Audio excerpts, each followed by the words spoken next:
বিসমিল্লাহির রহমানির রহিম। উপস্থিত আমার প্রিয় ভাই বোনেরা, আসসালামু আলাইকুম।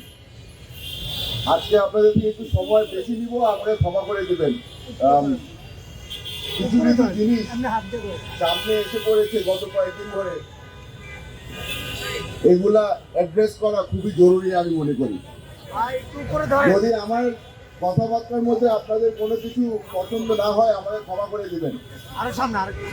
আপনাদেরকে শুরু করতে চাই একটা জিনিস বলে, এখানে অনেক রাজনৈতিক দল ইসলামকে রক্ষা করার জন্য তারা মাঠে নেমেছে। আপনাদেরকে বলে দিতে চাই, বাংলাদেশের কোন রাজনৈতিক দলকে আমরা ওই অধিকার দেইনি যে তারা ইসলামকে রক্ষা করবে। ইসলাম অনেক বড় জিনিস, এটা রাজনৈতিক দল দিয়ে রক্ষা হবে না, এটা আল্লাহ রক্ষা করবে।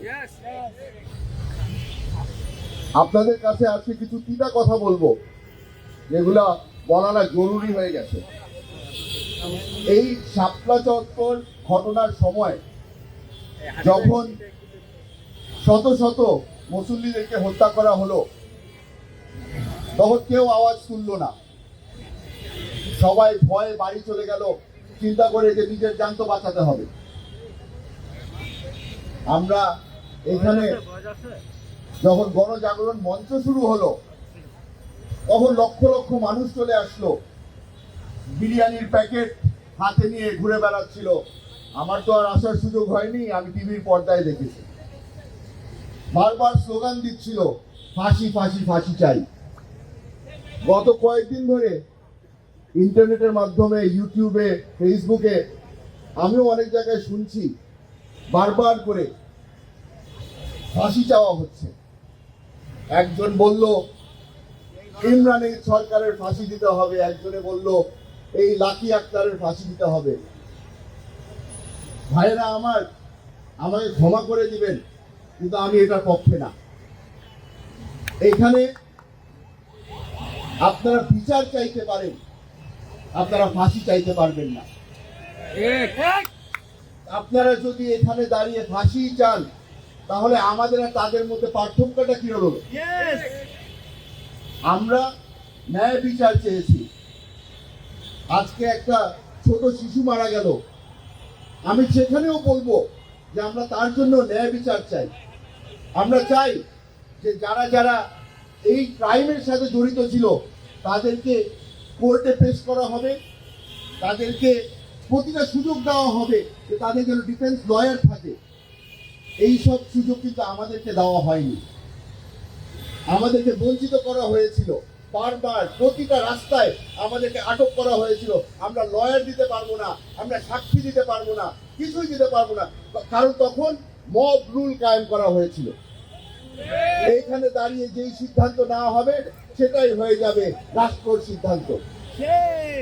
আমি আপনাদেরকে বলে দিতে চাই, এই মবের মাধ্যমে আপনারা হয়তো একদিন জয় হইতে পারবেন, কিন্তু ইতিহাসের পাতায় লেখা থাকবে যে এখানে জাস্টিস করা হয়নি, এখানে মব রুল ছিল। জানি এই কথাগুলো বলছি অনেকেই পছন্দ করবে না, তবে যেহেতু দায়িত্ব দিয়েছেন, রাজনৈতিক একটা দায়িত্ব পেয়েছি, আপনাদেরই শুভাকাঙ্ক্ষী হিসাবে আপনাদের সামনে দাঁড়িয়েছি। এই তিনটা কথাগুলো বলা খুবই জরুরি। আমার বাবাকে যখন হত্যা করা হয়, তখন একটা জিনিস আমি বুঝতে পেরেছিলাম, আপনারাও বুঝতে পেরেছেন, রাজনীতির মধ্যে ফুল স্টপ বলে কিছু নাই। আজকে অনেক জায়গা থেকে দেখলাম, অনেক ধরনের ভাষণের পরে বলা হচ্ছে এটাই বলে গেলাম, ফুল স্টপ।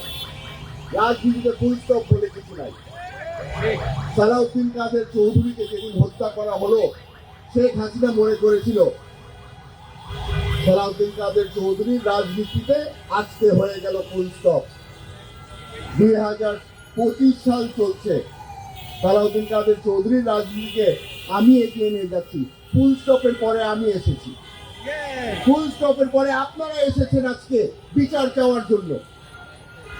আপনাদের মাথায় রাখতে হবে যে বাংলাদেশের রাজনীতি প্রতিদিন চেঞ্জ হতে থাকে।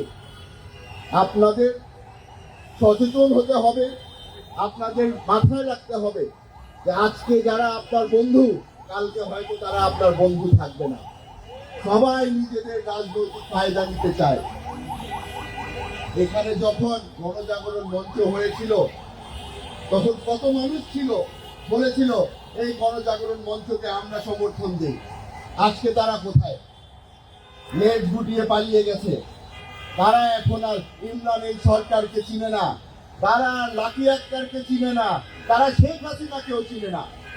তারা এখন নিজেদের যান বাঁচানোর জন্য ব্যস্ত। আপনারা চিন্তা করে দেখেন, আজকে আমরা এখানে হয়তো খুব কম মানুষ এসেছি। যখন গণজাগরণ মঞ্চ হয়েছিল লক্ষ লক্ষ মানুষ, বাস ভরে ভরে প্রতিটা জেলার থেকে মানুষ এসেছিল। এরা কি চেয়েছিল? বিচার চেয়েছিল? এরা কেউ বিচার চায়নি। এরা চেয়েছিল ফাঁসি আর এক প্যাকেট রেহাই, এর থেকে বেশি আর কিছু চাইনি। চিন্তা করে দেখেন কত কম খরচের মধ্যে কত বড় একটা অপরাধ হয়ে গেল। কতগুলো মানুষ জান হারালো, কতগুলো মানুষ তাদের পরিবারের থেকে বিচ্ছিন্ন হয়ে গেল, কতগুলি পরিবার ধ্বংস হয়ে গেল। এদের মনের মধ্যে কোনো কষ্ট নেই। আপনারা এখানে এসেছেন, আশা করি আপনারা সুযোগ করে দিবেন যেন আপনাদের পাশে দাঁড়াতে পারে।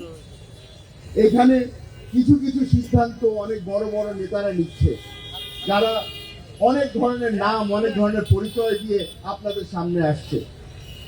আপনাদেরকে আমি অনুরোধ করব, আপনার যদি ঈমান শক্ত থাকে, আপনার যদি বিবেক ঠিক থাকে, আপনারাও এই ভুল সিদ্ধান্তর বিরুদ্ধে রুখে দাঁড়াবেন।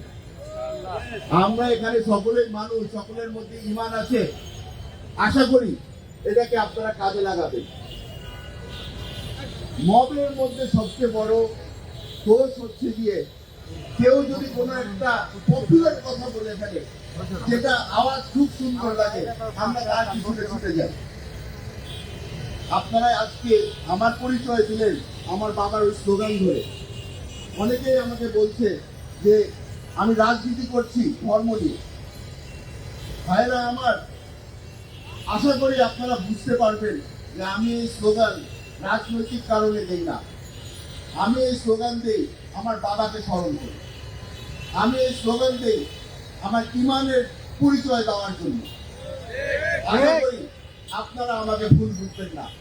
আশা করি আপনারা আমার পাশে থাকবেন আর আপনারা আমার সাথে একসাথে স্লোগান দেবেন, নারায়ে তাকবীর, আল্লাহু আকবার, আল্লাহু আকবার, আল্লাহু আকবার। ইনশাআল্লাহ আপনারা যখনই আমাকে দাওয়াত করবেন, আমাকে আপনাদের পাশে পাবেন। আসসালামু আলাইকুম।